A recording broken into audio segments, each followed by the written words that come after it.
Welcome back everyone, Oz here, and today I've got some r/BoomersBeingFools for you all. As per usual, I'll be narrating the post, giving you my opinions, and I hope you do the same down in the comments below. And without further ado, let's jump right into it. JRV 3034.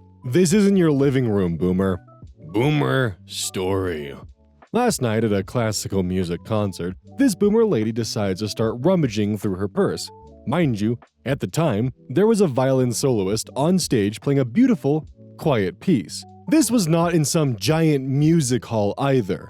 It's a small theater with maybe 80 seats at most. Very intimate setting where everyone can hear everything clearly, as we're basically 20 feet away from the musician.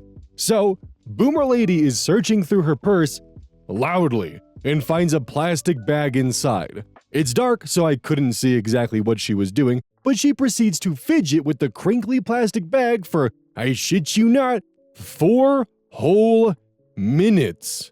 Then she finally gets out what I'm assuming is a fucking Werther's Original candy. That's another 30 seconds of unwrapping crinkly plastic.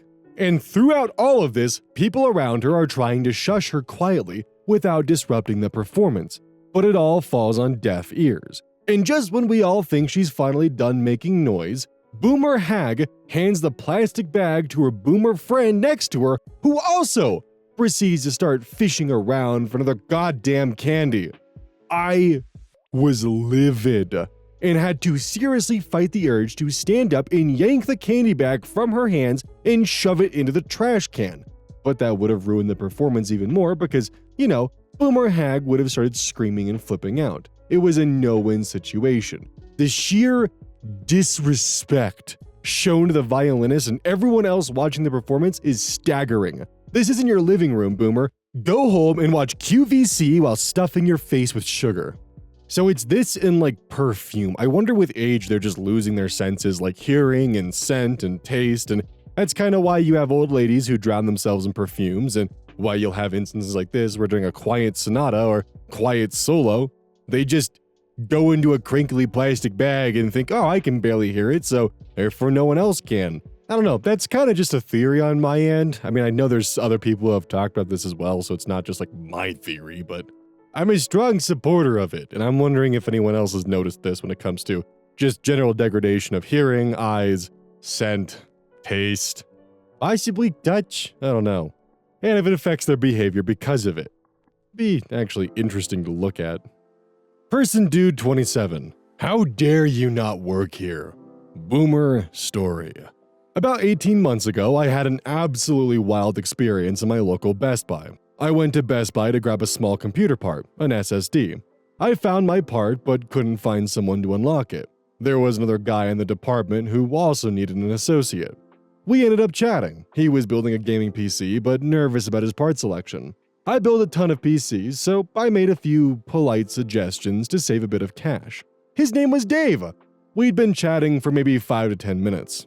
During that time, an older gentleman had moved about 6 to 8 feet away. He had a card and was just kind of standing there, but I was chatting with Dave and just shooting the breeze, waiting for a sales associate to maybe come by. The other guy starts to act really strangely, getting uncomfortably close and clearly trying to interrupt our conversation. Eventually, I gave him a polite, "Hey, what's up?" And he got pretty hostile. "Don't hey me! I need help while you're socializing!" What? "You're wasting my time by talking to him instead of helping me! I need your help with a TV." I was confused. I explained that I don't work here and I definitely don't know enough about TVs to be helpful. I said, the sales guys wear blue t-shirts with Best Buy on them. I was wearing a green t-shirt with a bike picture on it.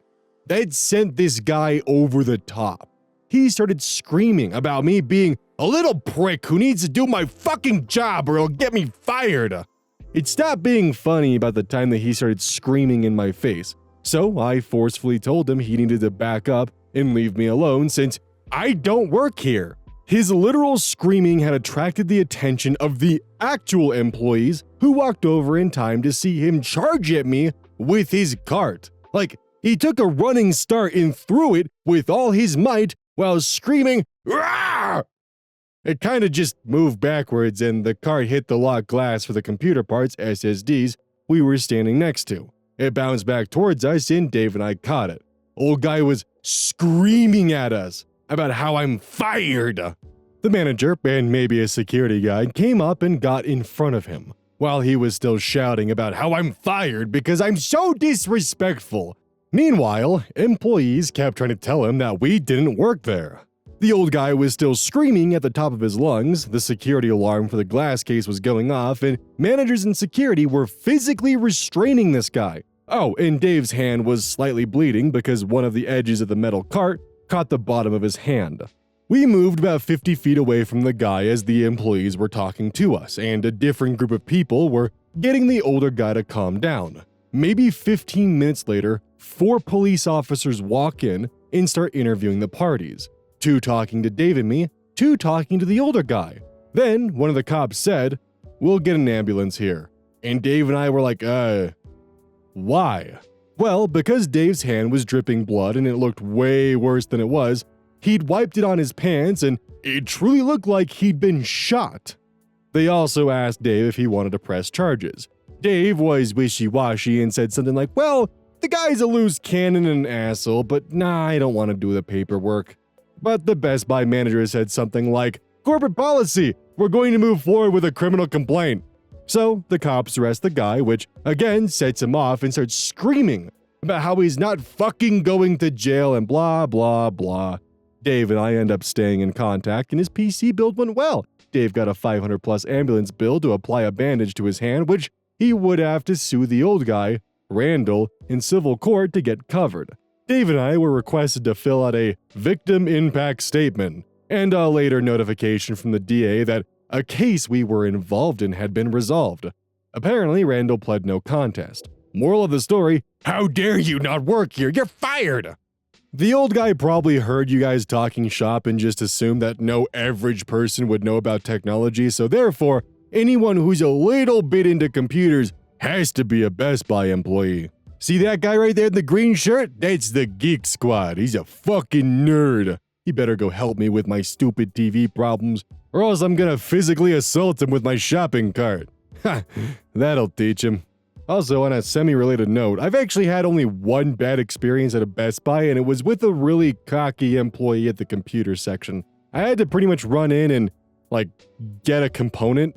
Okay, basically, to put it into simple terms, I was upgrading a DDR4 RAM set from 32GB to 64GB. And when I went in to request for the 64GB package, which was 4 sticks of 16GB, the guy was like, "Yeah, your computer's probably not going to need that much RAM. You should really just go with the 32GB kit." Which I then had to explain to him, I'm doing video editing work, so I'm going to need the extra RAM. Which then he tried to correct me, and then I was like, "Please just open up the case, I would like to get the RAM that I'm trying to get." And he was like, "No, I promise you, you only need 32GB of RAM." And it went on for this for 3 minutes. And it was like, "Dude, just let me buy what I'm here for, please." Buddy, this was supposed to be an in and out. I know exactly what I need. It's sitting right there in front of me. Unlock the goddamn display case so I can grab my RAM and get the hell out of here. Literally had the Ron Swanson, "I know more than you," while trying to get my goddamn equipment, but I couldn't because of the stupid lockbox. Pale Comb 3954. Boomer loses his mind because we can't test his dog for gayness. Boomer's story. I'm a vet tech. Man, this story happened a few years back, but it definitely belongs here. So I'm in the front lobby at my animal hospital helping my staff scan some anesthesia monitoring charts. And this boomer comes in with a sweet but hyper Australian cattle dog. Initial glance over tells me this guy is pissed as fuck and looking for a fight. I need to see a vet. We take walk-ins as we're able, so one of our receptionists asks what's going on with the dog. "I think she's gay and I need a test done." Our lobby goes dead silent, with both the staff and clients alike looking at each other like, what is going on right now? I usher the boomer into an exam room, as his indoor voice was non-existent and I could already tell that this shit was gonna go downhill quickly. I walked back to our treatment area to alert the rest of the staff to what was going on, and my doctors literally draw straws to see who was going to have to deal with this fool. The losing DVM and myself walk into the exam room, and the boomer is upon us immediately. He's losing his shit because he took his female dog to the dog park, and she humped another female dog that she was playing with. He told us that his dog was purebred, and that he was going to sue the breeder if she ended up being gay. So he needed us to test for gayness. My DVM takes a deep breath and explains that female dogs can exhibit this type of behavior with other females, or even males, toys, furniture, etc. It did not signify any sort of gayness, and was in no way harmful. She also told the boomer that there wasn't really a medical test we could run for gayness. The boomer turns a lovely shade of eggplant and starts yelling at the both of us about how we are part of the liberal agenda, and that he knew his rights, and demanded a referral to a specialist that could run the test he was looking for. I even went back to treatment to grab our lab test book so he could see all the tests we had the capability to run, and to show him that what he was asking for simply did not exist. This was also insufficient. My DVM ordered a physical exam with/without a basic blood panel just to make sure the dog didn't have any, actual problems. Boomer declines all of these things and asks to speak to a male DVM. We're fully fed up with his shit, but go grab a male veterinarian to quickly come and tell this idiot the same thing we did. The male doctor was, naturally, also accused of being a part of the liberal agenda. By this time, our practice manager has gotten wind of the fuckery afoot and steps into the exam room to ask the boomer to leave. He waddles back out into the lobby, screeching that he's not paying a dime and will sue us if we charge him. Practice manager tells him that we hadn't been allowed to even touch his dog, so we had nothing to charge him for. As he walks out the door, he tells a few longtime regulars in the lobby that we're gonna kill their baits and they should leave now. One of the ladies audibly laughed at him, which was amazing. Thankfully, never heard anything from that clown again. Never witnessed anything so ridiculous in my 20+ years in medicine. What worries me about this is not necessarily the boomer's goofiness and how just ridiculous he was being asking for a gay test for his dog, but I'm more worried about the dog and how the dog's doing. Like, if he's worried about his dog being gay, I'm sure there's plenty of people who will gladly take the gay dog off his hands. And not to mention, if he does actually want to try suing the breeder over the dog being gay, he can very well try to. Got all these people just running around being like, I'm gonna sue you if you don't do that. Actually fucking try. Like, he would be laughed out of the courtroom. I mean, he just would not go his way at all. I mean, that's even assuming he can find a lawyer that'll take the case. I mean, there's probably gonna be some goofball lawyer that's willing to take on such a shitty case, but chances are, most of them are gonna say, yeah, no, we're not doing that. I also, as a side note, love how often the term, I know my rights, gets thrown around when someone very clearly is just unfucking aware of what their rights actually are. Like in this scenario when he says, I know my rights. What were his rights here? He was entitled to a test to see if his dog was gay because shit does not line up, and usually when this is said, it's for equally just goofy scenarios. Difference famous, 6407. Reported as a suspicious person in my own building. Boomer story. This happened a while ago, but it's a pretty good story. At the time, I was living in a condo I was renting from a friend who bought it for his mom to move into, but she isn't willing to leave Alaska.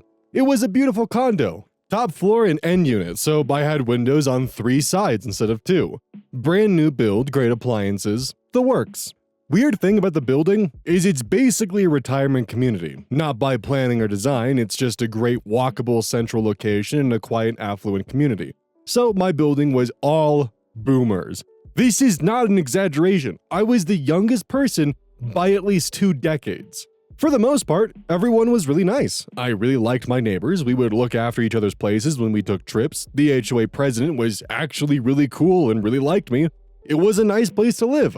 When I first moved in there was a couple of times when somebody would say something like, "Are you lost?" And I would explain to them I was not lost and I live here. Eventually, everyone got the picture. Or so I thought. One evening, I'm heading to the gym through my parking garage. I have my earbuds in, listening to music. I'm wearing sneakers, gym shorts, and a hoodie, with the hood up as it's winter. I'm carrying a swell bottle. I'm just doing my thing. As I'm walking through the garage, I see a boomer couple and smile and say hi. They say something back, which I assume was a hello, but I didn't turn off my music. Basic pleasantries. On the way back from the gym, same deal. Headphones in, gym clothes, carrying a water bottle. You get it. I pass a boomer by the recycling bin, again, say hi, and again, they say something I assume was hello and walk on my merry way. As I'm reaching the door to my elevator, I hear yelling behind me. I turn around to see the man by the recycling walking towards me, yelling something. I take my earbuds out and he says, "Who are you?" I calmly say, "I'm, name, and I live here." He says, "Oh, there was an email about a suspicious person in the parking garage." I look at him for a second, put my headphones back in, and walk away. There had been a couple of bikes stolen, so I didn't think much of it at the moment. When I got back to my place, it hits me. Oh, I was the suspicious person. Now, keep in mind, I'm a white guy in my early 40s, and we live in a very affluent area that's literally on an island. So the stereotypical prejudices don't really apply here. I'm getting kind of upset about this, so I reach out to the HOA president as we are cool, and I tell her what happened. She laughs and says, "Oh my god, I gotta send you this email." Sure enough, an email to owners only, I'm a renter, is titled "Suspicious Person in Parking Garage." The email goes on to describe me exactly. They thought my swell bottle was wine, even if it was wine, I'm allowed to carry wine. I fucking live there and I'm 41, and said I was walking fast. Maybe I was walking fast. It was cold. But again, I live there. She CCs me in an email saying that I live there and am a very nice man and maybe talk to me next time. Do you think there was a response to potentially apologize for the accusation? Absolutely not. I have a laugh about it with the president and my neighbors who got the email because it is funny. But like, seriously, what the fuck? This is actually the reason why I wear jeans all the time, even if it's the most discomforting thing ever during the summer. Is because a lot of the time when like older people like boomers see you and you're wearing like sweats or something comfy, God forbid, they immediately classify you as a hoodlum or poverty-stricken and look down on you and treat you differently. This story is kind of a perfect example of that.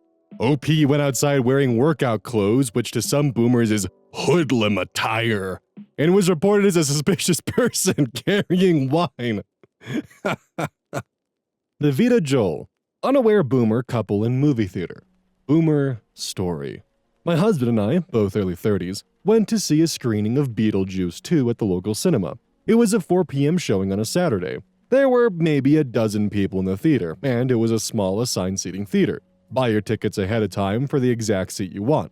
We live in Rhode Island, USA, which I have nicknamed the Florida of New England. I also have lived in Florida, so I feel justified in saying this. And there's a large older population in my area. So about an hour and a half through the movie, the church scene when they're seeing MacArthur Park for those familiar, when this boomer couple, white hair, slow moving, late 60s, early 70s, starts moseying into the theater. We definitely did not recognize them as two of the dozen or so people in the theater with us. It's very dark in the theater, sound is loud, and the movie has clearly been going on for some time. Boomer couple starts walking up the steps, trying to look at their tickets. Then, the husband whips out his phone and turns his phone flashlight on right in my face, in the middle of the movie. The couple proceeds to tell my husband and I we are in their seats, in which I reply the movie is an hour and a half in. My husband yells at them, the movie is loud at this point, that they are in the wrong theater and to turn their flashlight off. This is all happening while the boomer husband's phone flashlight is directly in my face. After about 45 seconds, they get the idea and try to find their way out. All while the husband's phone flashlight is still glaring brightly in mine and everyone else's face. I know the answer to this because #boomers are fools, but dear God, how the hell can you be that unaware that you walk into an ongoing movie theater without taking cues that it is dark and not a preview but a full-blown movie, whip out your phone flashlight, and accuse two people of sitting in your seats? Also, they print out the tickets with the theater number in large numbers on the ticket. They were either stupid early or in the wrong theater. We're hopefully moving to a younger area soon. This also leans with my pet peeve of boomers turning on phone flashlights in restaurants to look at the menu and blind everyone around them. Thank you for coming to my TED Talk. Edit, I'm getting a lot of you telling me, well, wait till you're in your 40s, you'll be pulling out your phone light to see too. Well, I had PRK in my eyes in my early 20s, and a decade later, my vision had significantly decreased to the point of needing glasses again. I pull out my glasses frequently at order-up restaurants/breweries, and some dark lighting is hard. What I'm referring to is said boomer holding a menu vertical and shining their phone light vertically and blinding everyone else around them. If you hold the menu horizontal, turn the phone light to a lower setting, and are discreet, I've got no issue at all. My guess would be is they probably wandered into the wrong theater and just didn't realize it. Not to mention, most movie theaters now do the whole selected seating thing with like a little tablet they throw in front of you and you gotta like click the seats at the beginning. So it's pretty uncommon for the seating thing to happen, and normally it's just kind of some bullshit scenario like this when there is a seating kerfuffle going on. And personally, if I showed up late during a movie, well, I probably wouldn't watch it. I would just, out of shame, purchase tickets to the next showing and just not show up to that specific seating just out of pure, shame for missing the first half of the movie. So I don't really understand, walking into a movie halfway through and be like, yeah, you know what? I want to just watch the last 45 minutes of it. That sounds great. That's really why I'm tempted to believe they just walked into the wrong theater and that's how it happened. Maybe they, saw the 6 for an 8 or something like that and walked into the wrong one or something along those lines. I don't know, or a 1 for a 7. Who knows? I'm just making excuses for them at this point in time to try to understand the absolutely bizarre behavior. Evergreen Mystic. Well, I got yelled at by a boomer in a store today. Boomer story. I went to Safeway to do some light shopping. I was in the aisle with bottles of water of a million different kinds when this elderly lady very politely asked me if I could help her lift a case of water into her cart because it was heavy and she was afraid she'd drop it. I said I'd be happy to and proceeded to do just that. She thanked me and moved on down the aisle to continue with her shopping. I was looking over the water, yeah, I know it's all tap water anyway, deciding which brand I was going to buy, when this older man walked up to me and asked me where he could find mayo. I pointed to the other side of the store and said in one of the aisles down that way, I think. The guy stood there and then asked me my name because, I'll quote him, "I'm gonna report you to your manager for being so unhelpful." I just looked at him and laughed in his face and told him, I don't work here, so feel free to natter at the manager all you want. He literally flipped out on me and started yelling that I did too work here because he had seen me help that old lady with her water. At that point, I just looked at him with utter pity and said, yeah, because she asked me nicely if I would help her. So I did. He yelled, well, I'm asking for you to help me now. And that's when I dropped it on him. I said, no, you're demanding a non-store employee to help you in the most rude and inconsiderate manner you possibly can. Had you been polite and not an asshole, I might have actually tried to help you more, but you've been a rude, insufferable bore and you can go fuck yourself. I then turned, grabbed my water, and walked away with him foaming at the mouth. I finished my shopping and head up front to check out, and guess who I see wildly gesticulating and pointing at me to the store manager? Yep, boomer dude. He was literally frothing at the mouth demanding she fire at me. Me, being the asshole I am, I set my cart aside, walked up to them, smiled at the manager, and said, you can't fire me, I quit. Oh wait, looked at the old dude again. That's right, I don't work here in the first place. Maybe this guy should toddle back to the nursing home and stop harassing your customers instead of being a typical asshole boomer. I then went back to my cart and proceeded to check my stuff out, bagged it, and left whistling a snarky little tune to myself. As for boomer dude, no clue. He stormed out of the store screeching about calling corporate or some such nonsense. I'm 60, by the way, just on the edge of the boomer generation, and I really do not understand why these people in my generation are such dolts. One old lady sweetly asks me for a hand, and some old asshole demands I serve his wish. Fuck off, you rancid fuck. Edit, I'm 60, but I guess I got the luck of the draw because I look like I'm in my mid to late 40s. So I would probably say the dialogue is definitely embellished here, but I do think the general circumstance of the story definitely probably happened. I tend to find that most dialogue on the sub that's written is usually pretty embellished and definitely a bit eye-rolly sometimes. But we've seen plenty of times that employment is assumed when you help someone at a store and oftentimes leads to confrontations like this. So it's not unreasonable to imagine that this definitely could happen, and he probably did go to get the manager. I can definitely believe that aspect of it, but the dialogue, I don't know about that one. I'm gonna be honest. Don't forget, this is brought to you by GamerSupps. Use code ODDS at checkout. It's basically a caffeine powder that you put in your water, and I actually really like it. I use this on a daily basis. Don't forget that every purchase you make using code ODDS directly supports the channel. And if you want a personal recommendation from me, I would either recommend the Soda Pressing Pear or Dragon Fruit Punch. Those two are currently my favorite flavors. And as a note, once we sell a certain amount of stuff, I get my own flavor and my own cup, and you all know I'm gonna choose some degenerate shit that's gonna make their PR team squirm. My goal is to make them regret partnering with me. So please, use code ODDS at checkout to make my dream come true of making a PR team squirm.